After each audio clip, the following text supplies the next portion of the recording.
the podcast in which one man strives to level up his geekhood and helping you do the same, one battle at a time.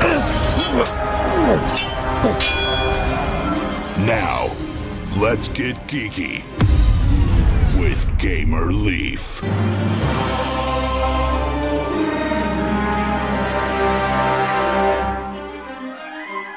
He looked at his hands, trembling with horror. It was over. His life was as good as done. Even if somehow, miraculously, he could get out alive of this labyrinth that was this place, his commander would not spare a single second to listen to his explanations. Gulping hard, he raised his eyes to look through the blood-stained glass of the lab door. Evidence of a gruesome battle right before him. He felt it coming, just like his colleagues had.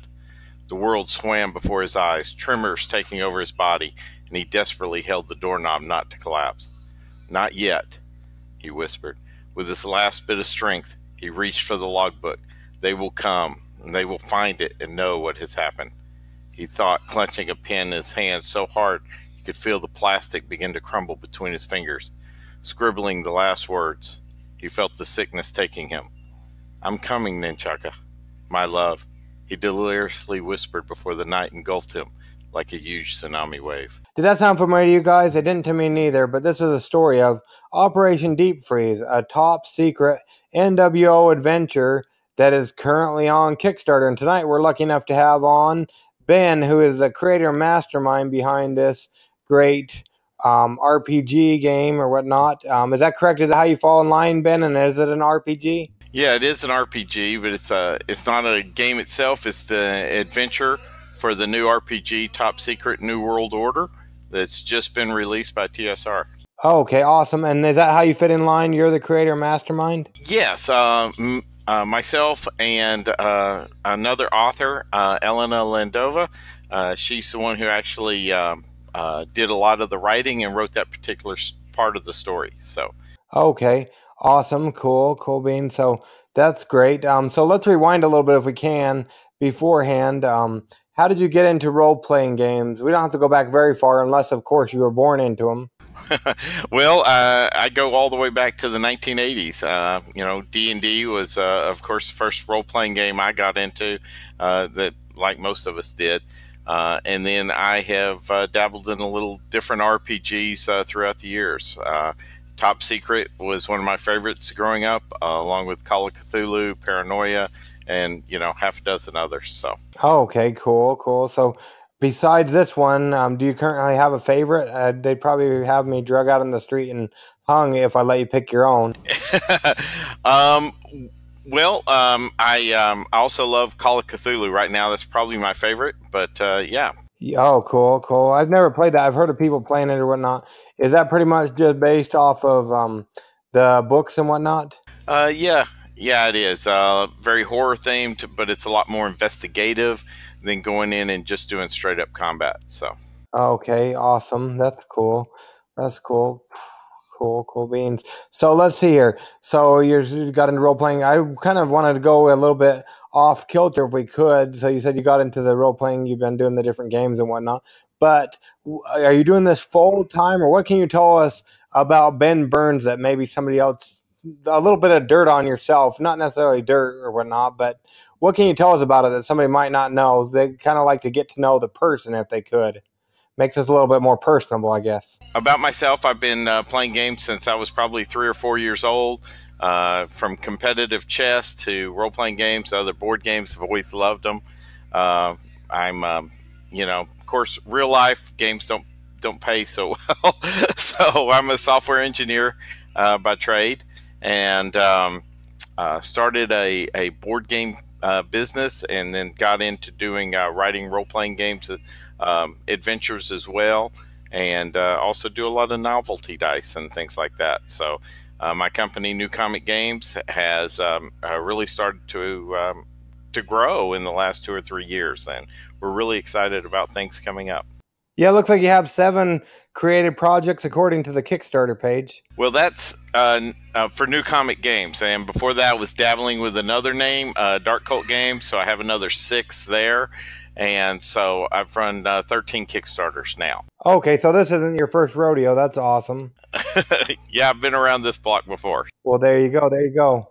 Cool. So that's awesome. So the word on the street is you have a new game on Kickstarter, Ben, or like you said, it's a kind of a setting. I've heard of different settings, or what exactly is it? It's a module for the game Top Secret New World Order.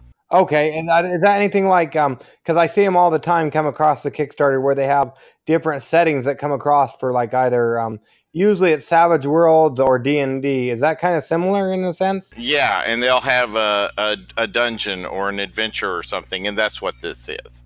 So it's for people, and they're called administrators instead of dungeon masters. But when an administrator who's running the game needs adventures for his players to keep going through to be fresh, he can either write his own or he can buy ones that other people write, like myself. So, and that's what this is. Okay. Now I don't know what inspired or whatnot, but I thought of when I see the Kickstarter video and just looking at the Kickstarter or whatnot, it reminds me a lot of a movie I saw back in the 80s that I really fell in love with starring Chevy Chase and Dan Aykroyd, called Spies Like Us. Have you ever seen that? Spies Like Us. Oh yeah, that's one of my favorite. I've probably seen it half a dozen times. So cool. Yeah, I love it. Do you have a favorite part of that movie? well, of course, when the Russian girl comes out of the tent. But Oh boy. oh, sorry, that wasn't real family friendly, was it? Oh, you're good. You're good.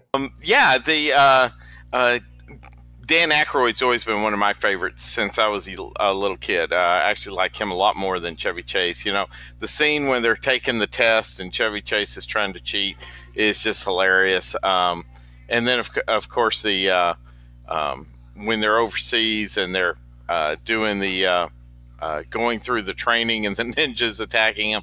All, you know, I really enjoy a lot of the different parts of this movie. So cool. I really love the test when they're the entry exam or whatnot. yeah, that's always a good part. So that's gotta be my favorite part. I'll have to pick it up. I remember always watching it as a kid.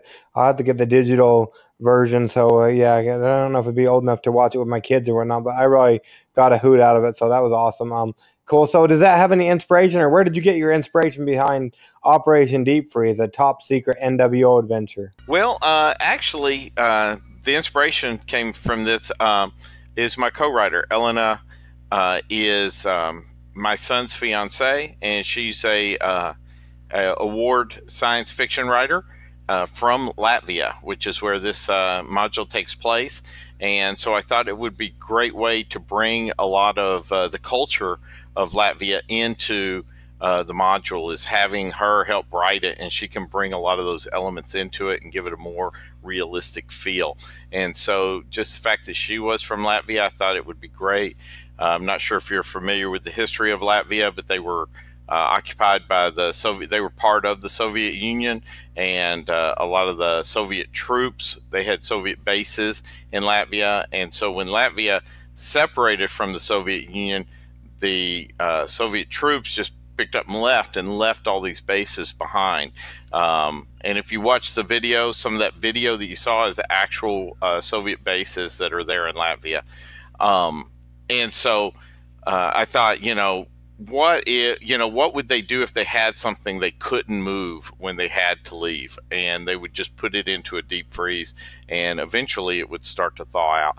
And that's what this is about. And that's kind of where my idea came from and formulated for this. And so, and that's, not to go any deeper into it than that. I don't want to give any real spoilers away, but yeah, the game itself is a lot of fun, and I think people will really get a kick out of it. So. Oh boy, so no spoilers. So if you want to find out more, I guess you'll have to jump over to the Kickstarter campaign, and we'll go ahead and make sure we leave the link on it, the link on the show notes, so you can go ahead and back that.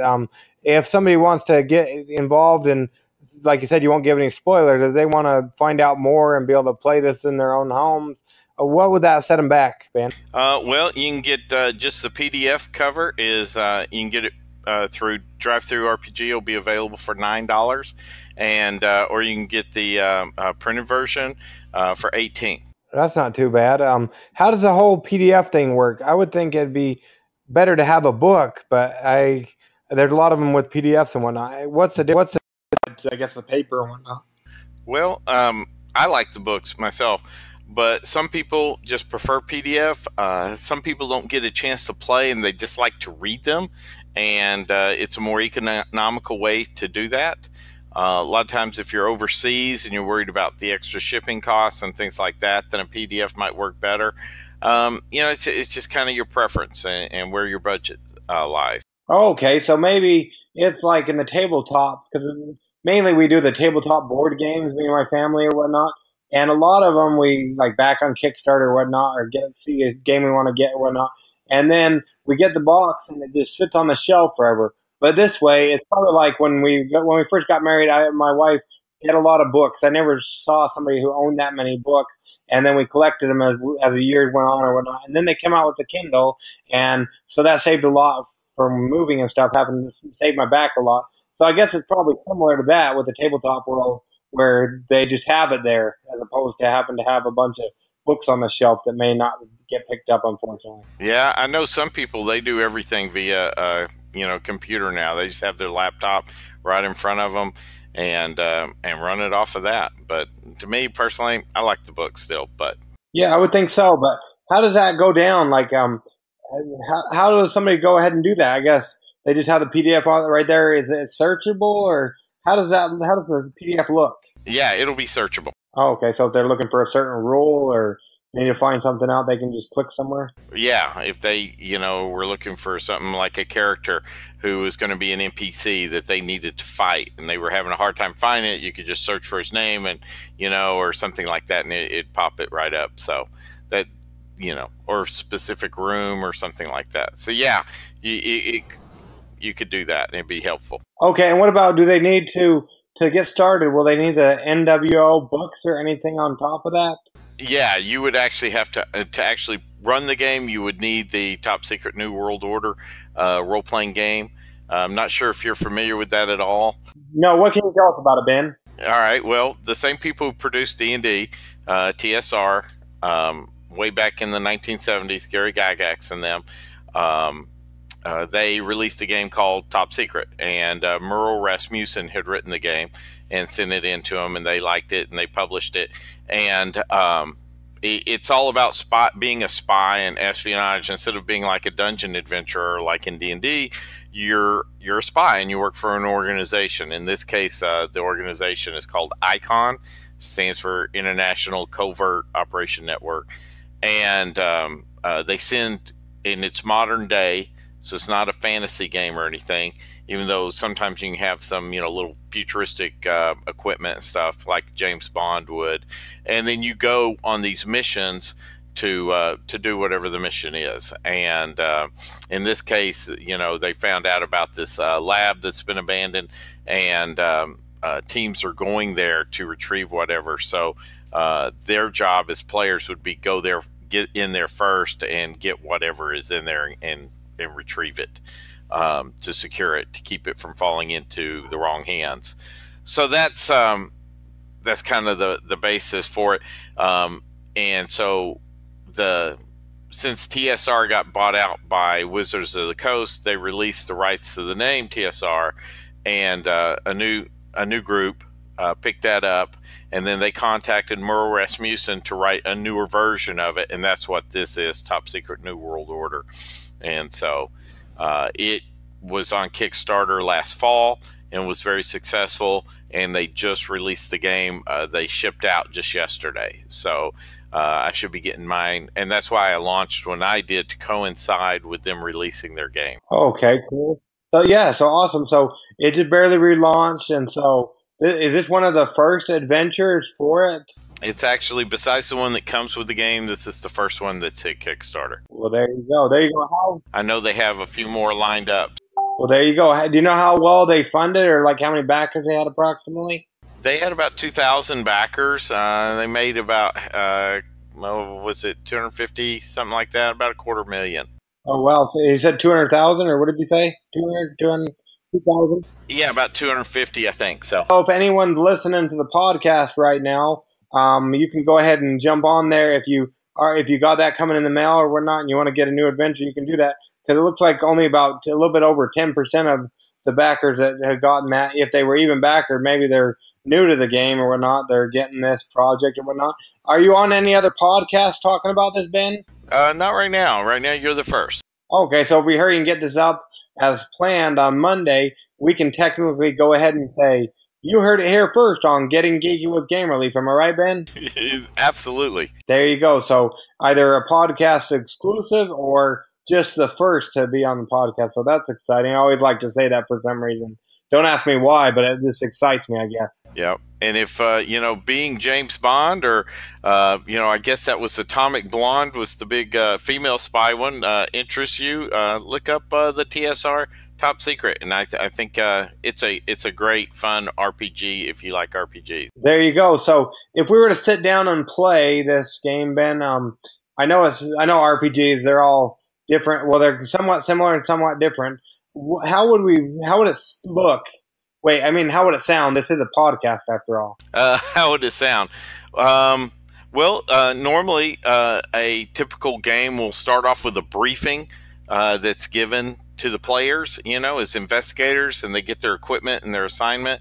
And then from there, they start on the mission, and the keeper will explain, where they're at, and it's pretty much free for all at that point. The players do what they want to do, and if they want to jump right into the mission, great. And if they want to go do other things, as an administrator, it's my job to keep the game moving and keep it kind of guided into the right direction. But it's kind of hard to describe. I mean, if you've played in any RPGs, Top Secret is pretty much the whole world is a sandbox, if you're familiar with that term. But that's, as compared to if you're running through a dungeon, there's sometimes there's only two doors. You pick one or the other. But in this, you're out in the world, and you can do just about anything you could do in the real world. I guess at least they're in Latvia. Is that how you said it? Yeah, Latvia.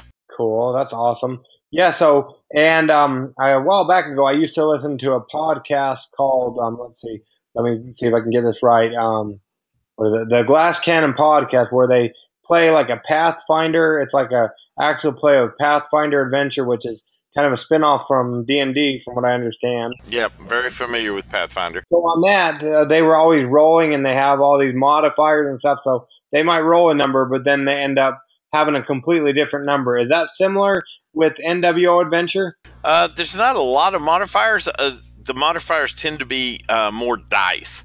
And so you might have a base skill level dice, and then if you have a certain piece of equipment, you can add a dice in, and that makes it easier to succeed in the roll, that sort of thing. But so it's more just rolling extra dice, and then you add it up, and your total is what you get. So yeah, a lot of times you'll say, I'm going to try, I got my gun, machine gun, there's a bad guy over there, I'm going to shoot at him.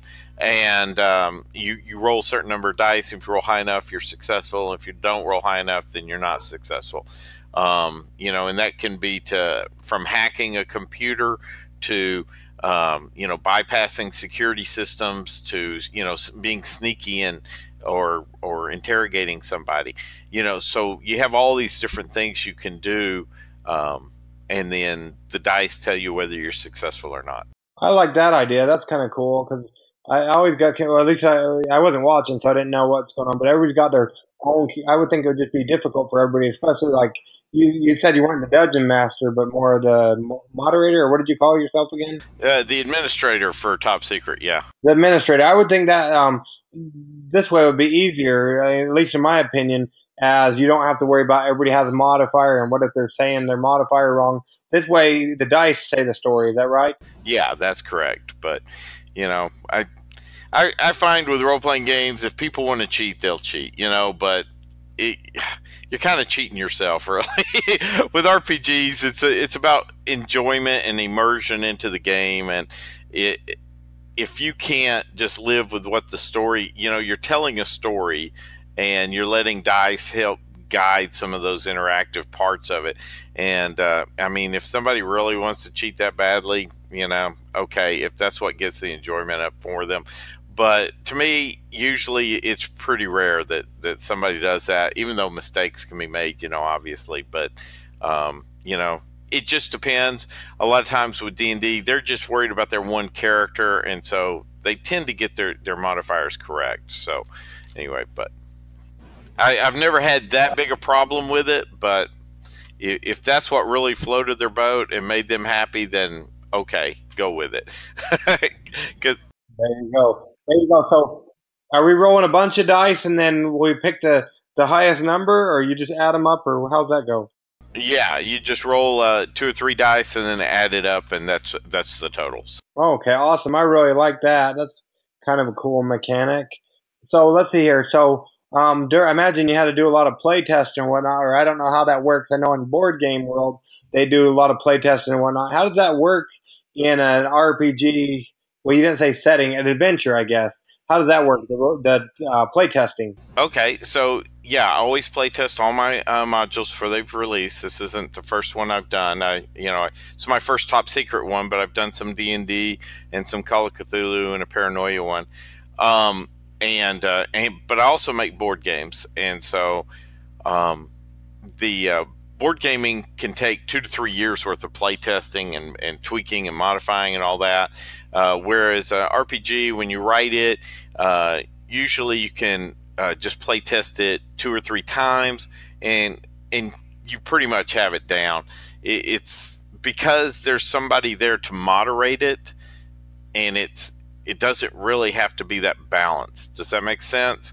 It obviously you can make something too powerful and it kills everybody. Nobody has any fun with that.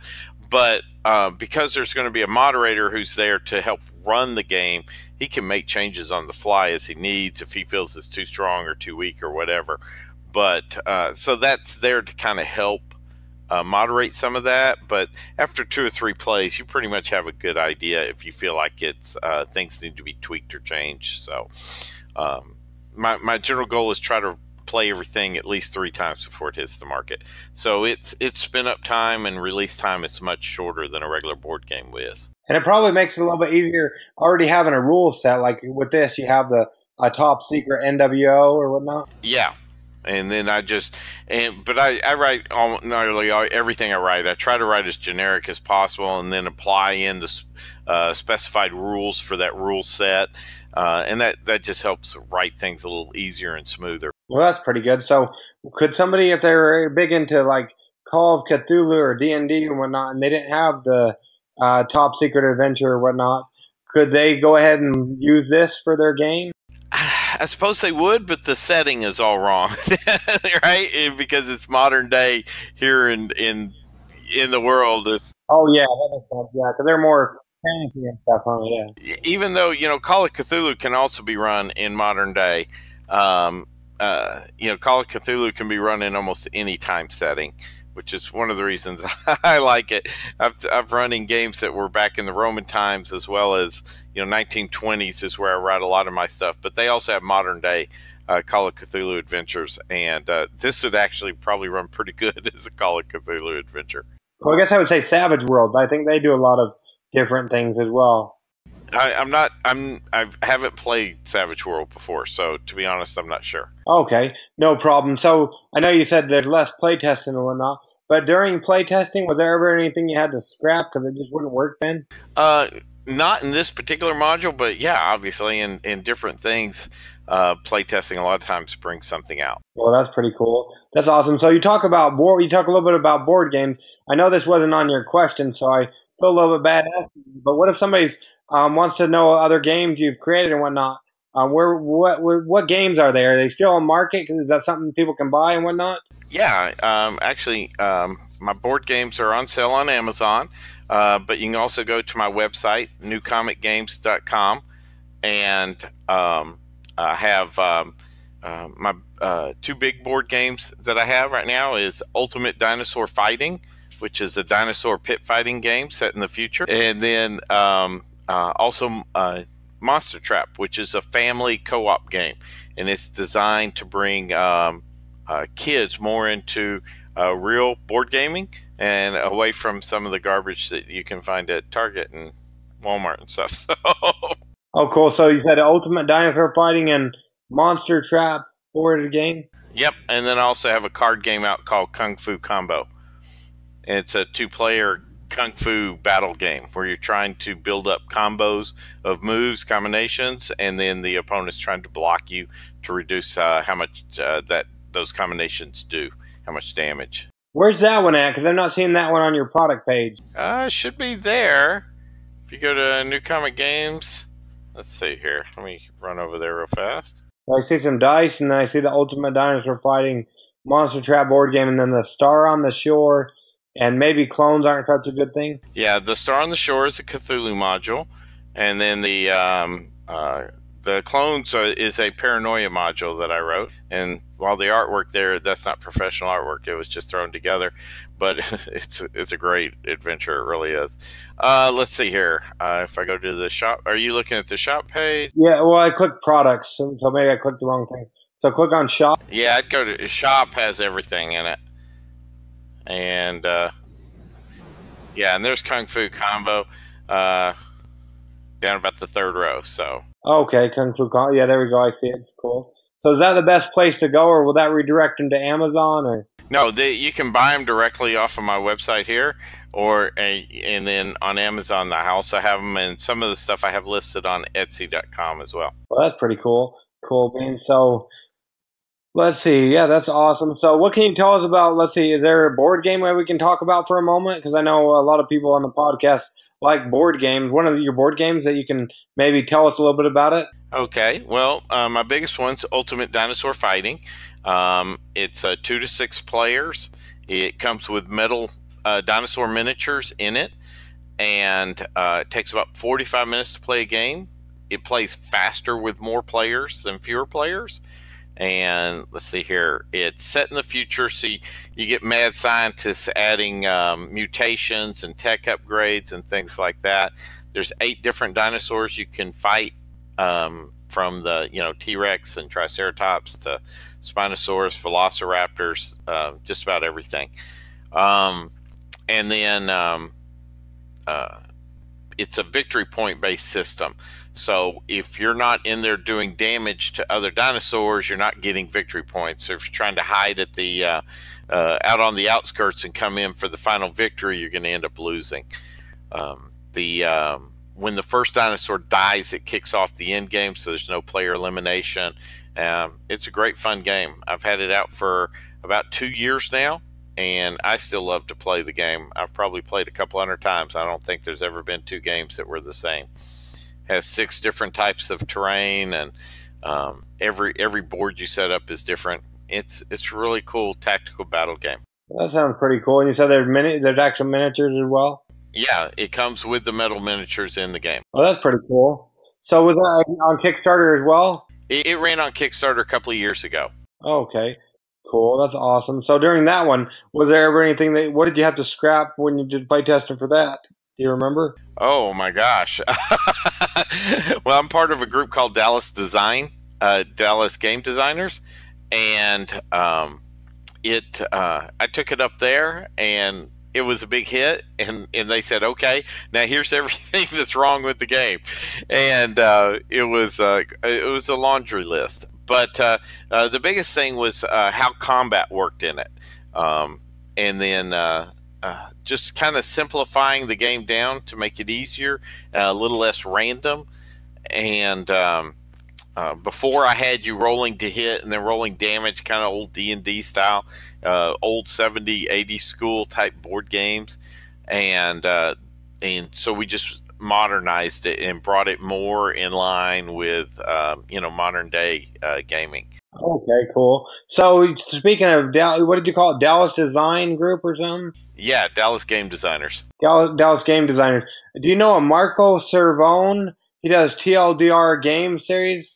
No, I don't think I'm familiar with him. Yeah, I think I don't know where they do it. They do something in Dallas where they just recently launched like a YouTube channel and whatnot, and they go ahead and do like live playthroughs of games. I guess it's Table Artisans Workshop or something. I want to say they do stuff in there in Dallas. Yeah, I'm very familiar with that. So okay, so that's completely that's something different though. It's kind of a spin-off from the Dallas, and they kind of work together. So today, for example, they had a a place where people, game designers, could bring their games and people could come in and play test them, and then they had giveaways and stuff. The more games you play test, the more times you get your name in the drawing and things like that. And so I was up there this afternoon play testing my newest game that's going to be coming out here soon. Okay, and seeing how this is a podcast exclusive, is it something you can maybe give us a DL on it? Yeah, it's called Inner Sanctum, and it still needs some tweaks and work on it. But it's a game about where you're a cultist and you have joined a cult and you're trying to build up your power and control of things, from illegal businesses to politicians and things like that. And you're always battling and managing the corruption that you get by trying to do all this until you can rise up through the ranks of the cult until you can get to the Inner Sanctum. So that's... Well, is that an RPG or a board game? That's a card and dice game. Okay, cool. It sounds like a little bit of the theme might not be, but other than that, is it family friendly? Yeah, it is. And the theme is light enough to where it's not that bad. Okay, cool. That's awesome. Do you have an anticipated date? I know you said you still got to do some tweaks and whatnot. Do you have an anticipated date and when you might be putting that on Kickstarter? Are you going to publish that another way? No, I'm going to run everything through Kickstarter. I was looking at this summer, but after today's playtesting, I may move it back another couple of months. It's still got a couple of issues I need to work through the balancing on. I've been working on this game for about 1.5 years now. And I got the artwork done. It looks great. But I want to put out something that's really good. And if I'm not happy with it, it got nothing but positive marks today. But there were still there wasn't that excitement and fun I want to see. Everybody had a good time, but you know what I'm saying? It's not quite there yet. And I just want to work on it a little more. So not 100% sure when it'll be launching. But I'm looking at before the end of the year. And does it have a working name, or did you already say? Or Inner Sanctum. Inner Sanctum, cool. So maybe what you're trying to say is maybe they didn't, as immediately when you were done, they didn't say, "Can we play again?" Yeah, right. So that's what you're looking for, or you can just see the smiles on their faces while they're playing. It was a playtest day, and so a lot of people go in there and they're looking to help you. Make something from your game. So a lot of them are looking for things that should be tweaked and changed a little bit. So it's a little bit different atmosphere than just, friends sitting down to play a game. But by the same token, you can kind of tell. And so I think it just needs something else, and I'm not quite sure what it is. Give me a month or so, it'll be ready. Well, there you go. That's exciting. Cool. So, yeah, that's awesome. So going back to, let's see here, Operation Deep Freeze, a top secret NWO adventure. Per se, we have a running joke, but maybe it's not so much of a joke. But people, they may have fallen asleep during the first little bit of our podcast. It wouldn't be because of you or your game. It'd probably be because of me and my voice. They hear me drone on and on. This morning on the 24th of March, when we're recording this, it was either we just dropped our 44th or 45th episode of the year so far, so they get a little tired of me. But now they're suddenly jolted awake so they don't hit the oncoming traffic and get in a wreck or whatnot. And they need a new RPG setting or adventure to check out or whatnot. And you have their full attention, Ben. Why should they take a chance on Operation Deep Freeze, the top secret NWO adventure, especially with all the other great board games and settings and whatnot that I see on Kickstarter constantly? Why should they take a chance on this one, Ben? Well, for a few reasons. One, like I said, I've run 13 Kickstarters, and 12 of them have been successful. And I've never failed to meet a shipping date, estimated delivery date on any of mine. That's one, is I'm a reliable Kickstarter creator as compared to, some people you're just not sure of what you're getting out there. But if you are playing top secret, Mine's right now the only one out on Kickstarter. So if you're looking to play Top Secret, this is right now is pretty much the only choice. Not to say there won't be a lot more coming, including from myself and New Comic Games. We've got a whole lineup of these that we're ready to start running out. But also, I think the fact that it's set in Latvia and the co-author of this is Latvian brings a real flavor into this module that you don't get when most people are writing adventures from outside of the United States. You know, they do read up on Wikipedia, or maybe they visited once or something, but it's different than someone who grew up there and lived there. Well, there you go. So that's why. And you talk about the delivering on time and whatnot. So if somebody takes a chance on Operation Deep Free, the Top Secret NWO adventure, I know you don't want to overpromise and underdeliver, but when should they anticipate getting their adventure? Because they're probably going to get bored with just the regular Top Secret NWO adventure, because that just barely come in the mail today. But when they're bored of that, when would they anticipate getting your game? Okay, well, right now I have set. I've got the estimated delivery date set for November, but I always give myself a month or so buffer. I really anticipate this to be hitting the streets in September. Okay, there you go. So that's pretty cool. And how's that work with the PDF? Will they get that at the same time, or will they get the PDF first, even if they get the paper version? I generally release the PDF whenever I send it to the printer. Then I'll put it up for release on PDF, so they actually get it about a month ahead of time. Okay, and the people getting the paper, will they also get the PDF, or how's that work? Yeah, if you buy the book, you get the PDF along with it. Well, there you go. And it looks like you funded. That's been quite some time, hasn't it? And so now you're going for stretch goals? Yeah, we've been at this for, I guess, 10 days now. We're 500% funded, and we've hit our first 2 stretch goals, which was generally I can make pretty decent maps, but I'm not a professional cartographer. So our first stretch goal was to bring a professional cartographer on board to do all the maps for the book. And then our second stretch goal was to make everything full color inside and out. I always think it looks better. And so we've hit that one. And then the third stretch goal, which I fully anticipate for us to make, we're only a couple of grand away from that, is to double the size of the book. So right now there's 1 adventure in there, and this would add a second follow-up module that will go right along with the first one. Well, so approximately how many pages are there currently with just 1 adventure? With just 1 adventure, it'll be 30 to 40 pages. And then when we hit the second stretch goal, it'll jump to 60 to 70. Cool. And when we get to the $10,000 goal, you talk about realistic player aids. What are those? Okay. A lot of times with RPGs, people will find things. Instead of just describing it or, having a piece of paper with something typed, on it. I have an artist who does really good photorealistic player aids. So it would be in the back of the book, and on the PDF you could download it and print it. That you could hand them the clue instead of just describing it, and that makes it a lot. It brings them more into the the fantasy realm that you're dealing with, right?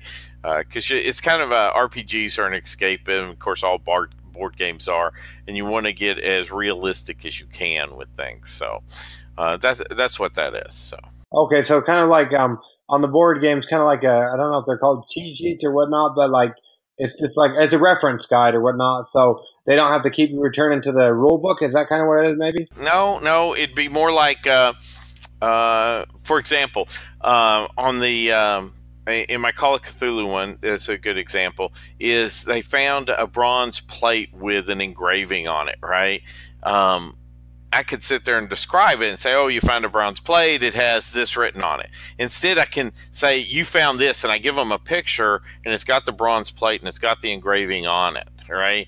And it brings it to make it more realistic to them. Does that make sense? Okay. Yeah, I think so. That's cool. So yeah, hopefully we get to that one. Per se, we get past that. Is there going to be other stretch goals you have planned, maybe? Yeah, and I'm planning on having, if we get beyond that, then at like 12.5, we're going to add a third adventure on there.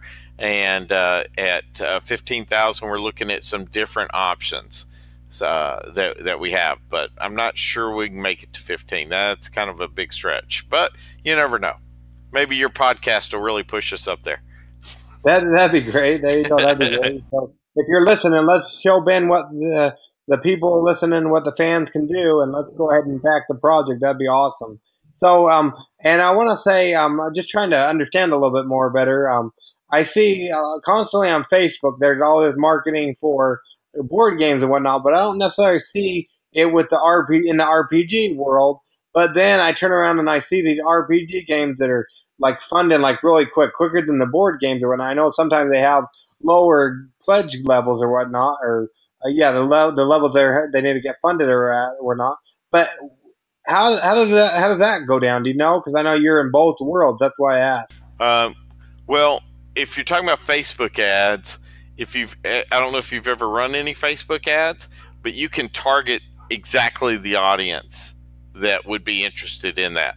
Since you're mainly a board gamer, if I pick on board games, you're likely to see my ad. If I pick, oh, this is an RPG, then you're likely not to see it. Does that make sense? Yeah, Facebook lets you really drill down to the right demographic that you're looking for. Oh, sorry, but not necessarily just the ads, but people sharing their content over and over again. I think I seem to see that more with the with the board games as opposed to the RPGs. I've heard there's like forums and other places where RPGs advertise. Is that correct too, or mainly do you stick to Facebook? Well, I mainly stick to Facebook and of course Twitter and different things like that. But yeah, there's a lot of forums for different role playing games. I think most of the stuff has moved to Facebook, to be honest. Okay, so mainly it's an ads thing. Because I always wondered about that because it's not necessarily ads I'm seeing, but people sharing, hey, I got this new board game up, but mainly and it's not even necessarily sponsored, but and sharing in the groups or whatnot. Mainly I'm seeing maybe I'm not in the right groups or whatnot. Yeah, maybe it's just the groups you belong to. There you go. Yeah, I got to get into more RPG game groups. Is there tops for people that are getting this or whatnot? Is there a top secret NWO adventure group that you know of, or a couple of them maybe? Yeah, well, I'm actually a member of one, and it's called Top Secret RPG Fan Page. Cool, that's awesome. So what's the thing you're most proud of in regards to Operation Deep Freeze, the top secret NWO adventure, Ben? Right now, I think I'm really happy with the cover art. I'm really pleased with the story and the basic outline of the adventure. I think is really great, and I'm really proud of that. I think people will get a real kick out of it, and where it ends up leading the agents as they go through the adventure. I think it'll hopefully bring in a real flavor of Latvia to them, so they can get a little taste of the home country there, so to speak, and then where it all ends up. I think it'll be a lot of fun for everybody. Well, that's pretty cool. That's pretty cool. So we don't want to keep you all night, Ben, but minus coming there to Dallas or whatnot, or that area where you're at, how would, to stalk you personally, how would people go about finding out about you or what you got going on in the future and whatnot in this game even? Well, of course, you can always follow me on Kickstarter. Is the easy way to do it, and that since most of my almost everything I create I run through Kickstarter, so you can follow me there and you can see what I got going on, or just kind of keep tabs of I have my own Facebook page, New Comic Games. You can like that, and it will notify you whenever I post things on there. So that's probably the best way to get a hold of me. Okay, awesome. Or you talked about some game design things there in Dallas as well? Yeah, I'm not as active in that as I used to be. So that's probably not the best place to find me. Okay, then that's okay. That's okay. So yeah, and if you get us a link, we'll make sure that we go ahead and leave everything in the show notes. So unfortunately, sometimes people like to be lazy. We're not like you talked about wanting the PDFs as opposed to the paper books, and they want to do everything online. But this way, they can just go ahead and click the links as opposed to having to type everything out to find you or whatnot. So we'll make sure we leave those links in there. And yeah, so and I don't know if you got a chance to listen to any of our other podcasts, Ben, but the next portion of the show is actually called Adventures in Application Acquisition, where we talk about an app, be it for your cell phone, your tablet, your computer, or even a video game. And it doesn't even necessarily have to be related to RPG or tabletop board games. But is there an app you use a lot of that we can talk about for a moment, Ben? Yeah. Yeah, if you want to, we can do that. Probably my favorite app that whenever I want to just kind of get away from everything and hop on it is Galaxy Truckers. Oh, well, I've heard a little bit about that game, and I just saw recently when I was trying to scroll through apps that I can maybe get for my phone. I think I saw that in some of the things that were not. I believe that's a paid app, isn't it? If it is, it was really inexpensive. You know, I mean, $1 or $2 or something like that. So okay, cool. So, and imagine that's for iOS as well as Android. Yeah, well, I have an Android phone, but yeah, I imagine it's for both. And I have ISO or iOS or iOS, I think it is, and I have that, and I saw it on there. There you go. So, for somebody that I know people have talked about it and whatnot, but I've never played that or the board game. For somebody else like me, what can you tell us about that app?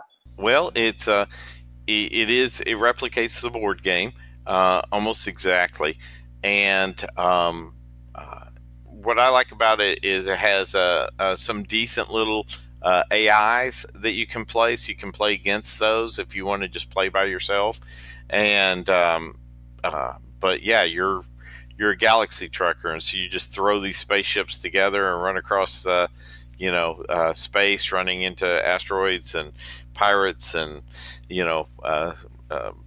abandoned ships and stuff, and it's trying to get the most you can before you get to the end of they have a little deck of cards you're going through, and meanwhile your spaceship's getting blown to bits and falling apart, and you're trying to hold it together and get it to the end line and with the most cargo to win the game. It's a lot of fun. Okay, so you're like it says, a trucker in space. Yeah. Cool, that's pretty cool. So if you own the rights to Galaxy Trucker, the app, what would be one thing you would do to fix it or make it better, Ben? Oh gosh, I don't know. I think the AIs could be a little better. I think they it's gotten to where I can win too easily. But it's I don't know, because they have it's really good. Right now, I can't think of anything right now I would do to change it. Well, there you go. And we try to make a green podcast, so if anybody's ever coming back listening to this or whatnot, especially the creators or the people who have anything to do with that, you heard it here first on Getting Geeky with Gamerly. Ben would like a little bit harder AI, so it's not so easy to win. There you go. There you go. So we don't want to keep you all night, Ben, but we really do appreciate you coming on Getting Geeky with Gamerly to tell us a little bit more about a new top secret NWO adventure that's coming, the first of its kind, as the top secret NWO just barely launched and are getting delivered or whatnot. The Operation Deep Freeze. It looks fun and exciting. Oh, thank you very much. No problem. But yeah, thanks for coming on the show. We really appreciate it. All right. It's time for Kickstarter Corner.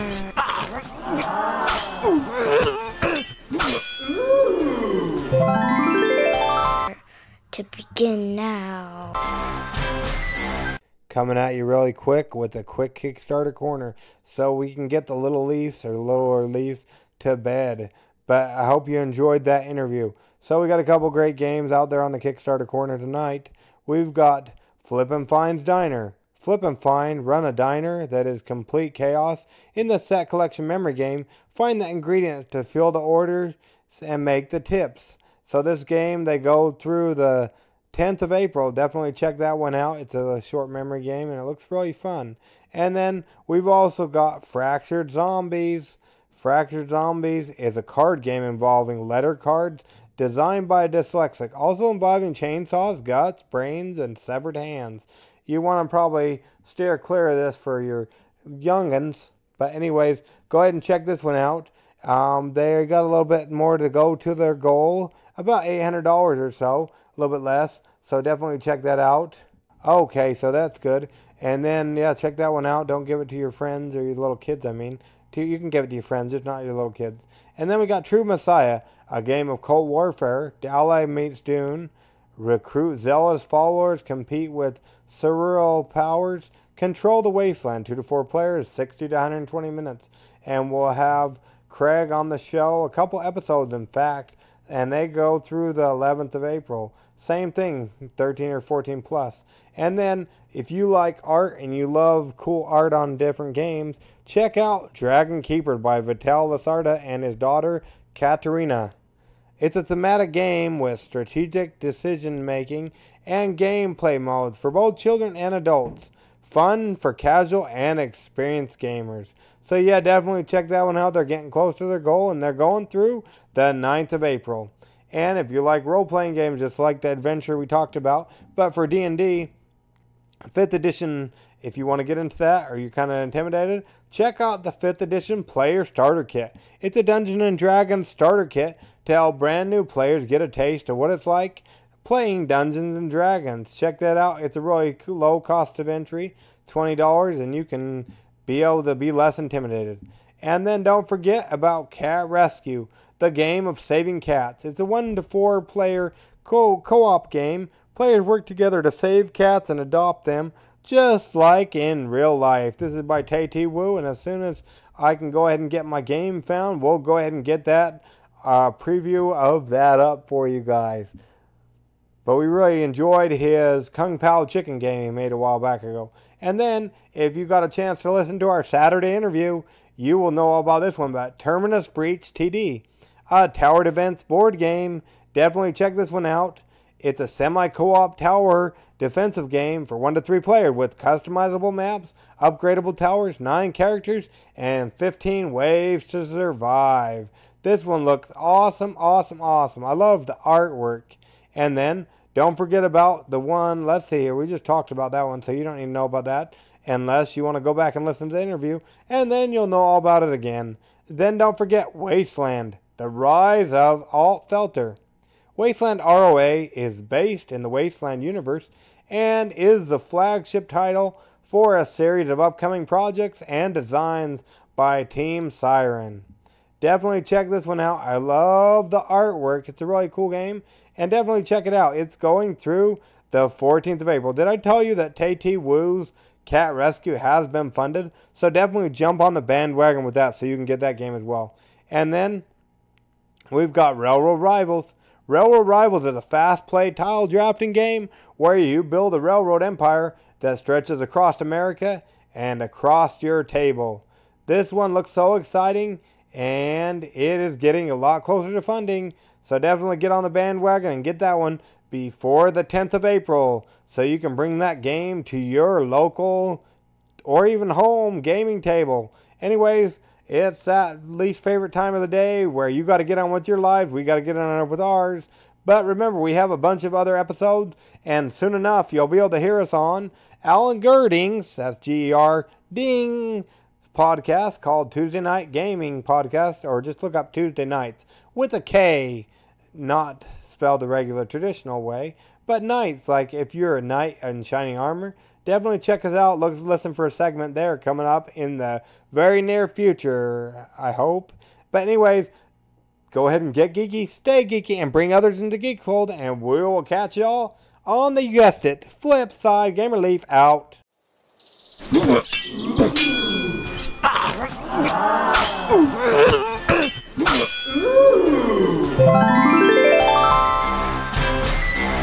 Gamer Leaf levels up. Tune in next week to see if Gamer Leaf's luck holds up.